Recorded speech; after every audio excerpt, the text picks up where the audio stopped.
Udara di lantai 2 terasa lebih dingin dari bawah. Ada aroma aneh di sana, seperti campuran wangi dupa dan bau besi karat yang menyengat di hidung. Dinda masih berusaha nyalain senternya yang mati, tapi senter itu cuma nyala sebentar lalu padam lagi. Akhirnya mereka cuma ngandelin cahaya kecil dari kamera yang dipegang Raka. Suara gamelan dari bawah makin jelas.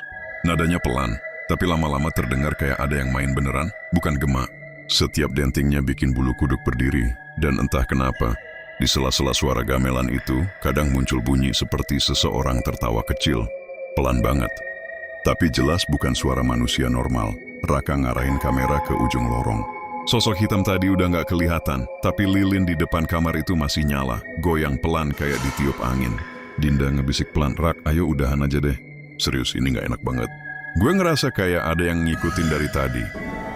Bayu diam aja, tapi tatapan matanya nggak lepas dari lantai. Dia bilang pelan, "Rak, lihat deh." Raka nurunin kameranya ke arah lantai. Di debu yang menutupi papan kayu, jelas banget ada jejak kaki. Tapi bukan cuma 3 pasang.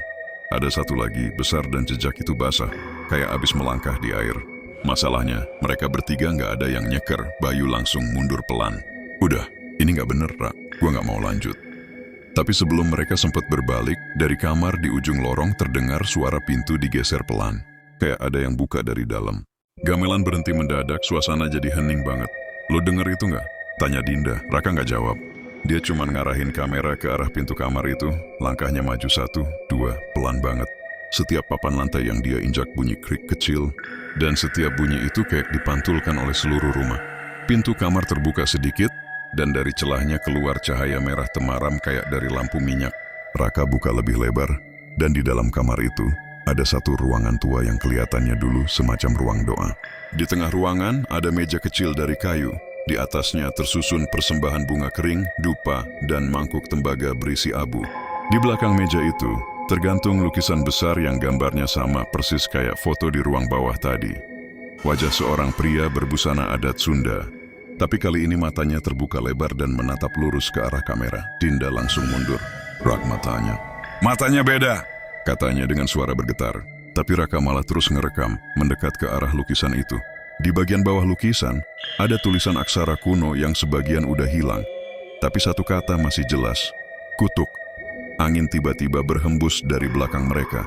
Padahal semua jendela tertutup rapat. Dupa di meja itu tiba-tiba nyala sendiri, ngeluarin asap tebal yang menggulung pelan. Asap itu bentuknya kayak melingkar di udara, terus perlahan-lahan membentuk siluet seseorang. Wajahnya nggak jelas, cuma kabur dan berwarna abu-abu. Tapi jelas banget kalau sosok itu berdiri di antara mereka dan pintu keluar. Bayu spontan ngambil langkah mundur, tapi tangannya gemetaran. "Gua nggak mau di sini lagi, Ra. Ayo keluar." Raka, yang dari tadi masih nekat ngerekam, baru sadar kalau bayangan itu makin lama makin padat. Suara lirih mulai terdengar di antara bunyi api dupa yang berdesis, suara laki-laki tua yang berat dan dalam. "Kenapa kalian datang ke sini?" Suaranya kayak keluar dari dalam dinding, tapi gema dari setiap katanya kedengeran di seluruh ruangan. Dinda langsung nutup telinganya, hampir nangis. "Gue nggak kuat, Rak. Gue mau keluar sekarang." Tapi waktu mereka berbalik, pintu yang tadi setengah terbuka udah ketutup rapat. Raka coba narik gagangnya, tapi nggak bisa dibuka. Bayu bantu dorong, tapi tetap nggak bergerak. Dinding kamar itu kayak bergetar pelan, dan suara gamelan mulai terdengar lagi. Kali ini bukan dari bawah, tapi dari dalam tembok. Dentingnya makin cepat, nadanya makin tinggi, sampai akhirnya dari belakang mereka terdengar suara langkah kaki berat.